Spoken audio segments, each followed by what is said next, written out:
ये वीडियो केवल शैक्षिक उद्देश्यों के लिए है। नेपाल सरकार, शिक्षा, विज्ञान एवं प्रौद्योगिकी मंत्रालय, पाठ्यक्रम विकास केंद्र, सानोथेमी, भक्तपुर। चतुर बंदर की शादी। इस कहानी के लेखक हैं नवराज रिजाल। आम खोला के जंगल में कई तरह के जानवर रहते थे। उनके बीच अच्छा मेल जोल था। एक दिन वहाँ एक चालाक बंदर आ पहुँचा।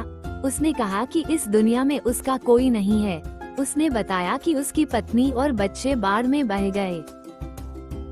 बंदर का उदास चेहरा देखकर बाकी जानवरों को उस पर दया आ गई। वे मान बैठे कि उसे सच में दुख हुआ है। बंदर मन ही मन खुश था कि उसने सबको विश्वास दिला दिया, लेकिन बाहर से वो कई दिनों तक उदास बना रहा। कुछ दिनों तक वो बगुले के घर मेहमान बनकर रहा। फिर बाकी जानवरों ने उसके लिए एक घर बना दिया और कुछ दिनों के लिए खाने पीने का इंतजाम भी कर दिया। वो बहुत आलसी था। जब जानवरों द्वारा दिया गया खाना खत्म हो गया, तब भी उसने खुद खाना ढूंढने की कोशिश नहीं की, बल्कि छोटे जानवरों पर रौब जमाने लगा। जब से वह जंगल में आया, झगड़े बढ़ने लगे थे। धीरे धीरे सभी जानवरों को पता चल गया कि वो अपनी पत्नी और बच्चों से झगड़कर वहाँ आया था, लेकिन बंदर को लगा कि यह बात किसी को नहीं पता। एक दिन उसने जंगल के मुखिया से विनती की कि उसकी शादी करवा दी जाए। फिर एक दिन सियार और कृष्णमृग उसके लिए दुल्हन ढूंढ लाए।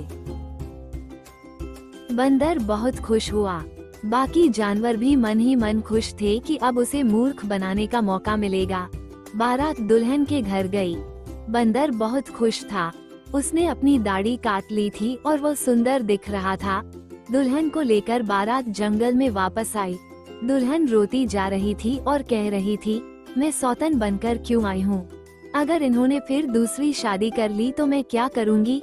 दूल्हा उसे मनाते हुए बोला, मैं तुम्हें प्यार से रखूंगा। इसके बाद उसने दुल्हन का चेहरा देखा और वह चौंक गया।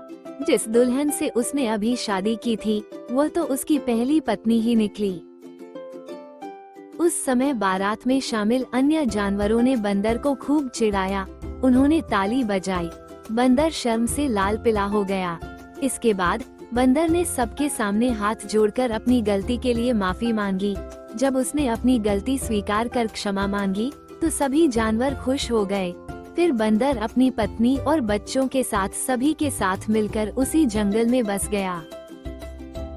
ये कहानी हमें सिखाती है कि हमें हमेशा सच्चाई, परिश्रम और ईमानदारी को अपनाना चाहिए।